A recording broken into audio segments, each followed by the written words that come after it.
Thank you. Speak up and be bold so that all may hear what you have to share. My question is to you is how can I relieve my emotional decision-making that is so turmoil within regarding many different situations in my life? Emotional decision-making. Would you like to describe what you mean by that? I always have different resolutions, and I'm not quite sure which one is correct, and it just causes lots of turmoil in my life. Yes. All right. I'll give it to you this way. They're all correct, and none of them are. It doesn't make any difference. If you believe at any given moment that all things are truly equal, that all ideas are valid, that all aspects of yourself are valid, whatever you choose to choose at any given moment will show you what you need to know, even if that means go back and make another choice. All choices are structured, have built-in ability to guide you. So when you make a choice that maybe isn't fully in alignment with your true self, it will always contain something that will put your attention back onto a choice that is more in alignment with yourself.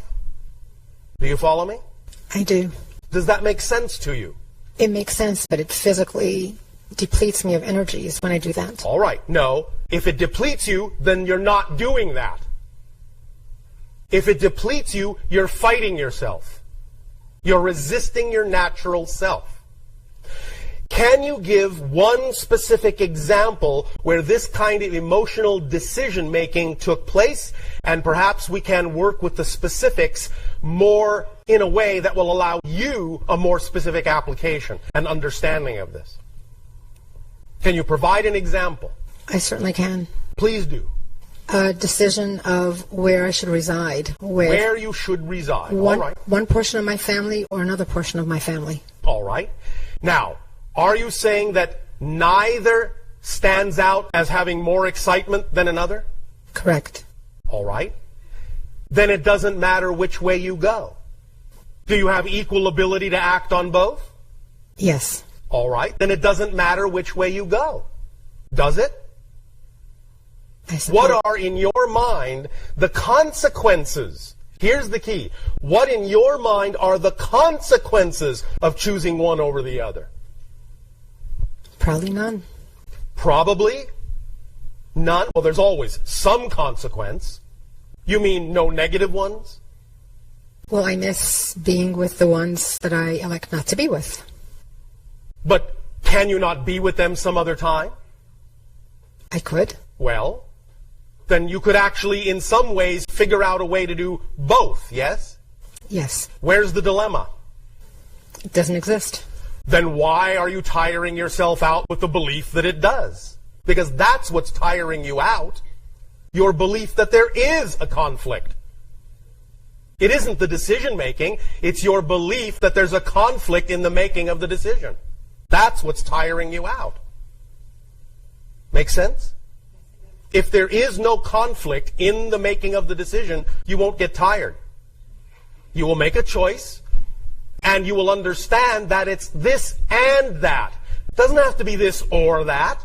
You can conjure in your imagination a reality in which it's this and that, can you not?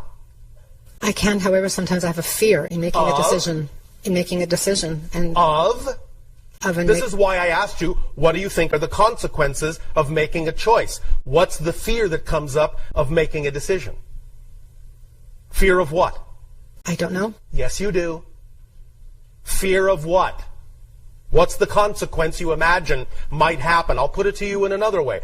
If you make a certain decision, what do you imagine is the worst thing that might happen? What are you afraid might happen?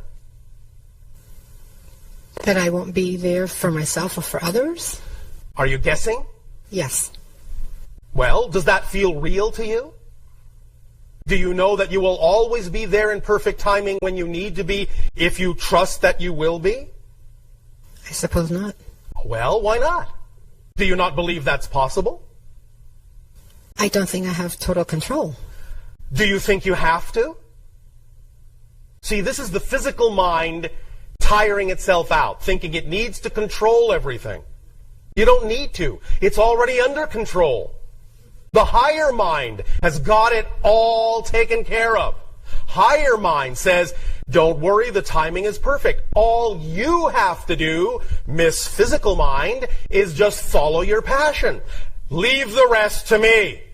I'll make sure the timing will be representative of what will give you joy. I'll make sure it's this and that. All you have to do is believe that that's so and go with the flow. Then you will see that it is so. Higher mind will show you that synchronicity will become abundant in your life and that you will always be where you need to be, when you need to be there in perfect timing, because higher mind is in control of that. And you don't need to be. That's not your job. Stop trying to do the higher mind's job and it won't be so exhausting. Physical mind is not designed to do the higher mind's job. That's why it's so confusing. That's why it's so frightening. That's why it's so exhausting. You're trying to do something you weren't built to do. That should be your first clue. Anytime you find yourself in a situation where it seems exhausting, that is your first clue from imagination telling you it's not your job. Back off. Trust me. Let me handle it. You willing to try that? I certainly am. Then please, by all means, form a relationship with your higher mind that lets the higher mind do its part. And you just do your part, which is just living your life to the best you can, choosing the things that are representative of your highest joy and acting on them. That's all you have to do. Here we go again. Take me literally. That's all you have to do.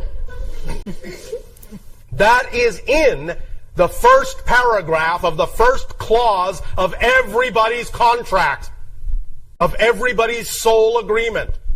Be yourself to the best you can. That's all you have to do. Follow your passion. That's all you have to do to be who you agreed to be. That's what your agreement is. Just being who you are. That's all you have to do.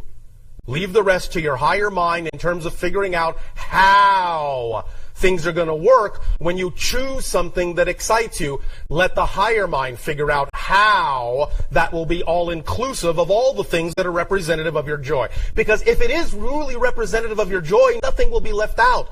Nothing will be left out. Otherwise, it wouldn't be truly representative of a holistic joy. Higher mind always functions in a holistic way. So if you let the higher mind do its job, stop trying to do its job for it, it will always give you situations and opportunities that will allow all aspects of the joy to play a part and work together in a harmonious way. Does that make sense? Yes, it does. Can you then feel yourself relaxing a bit?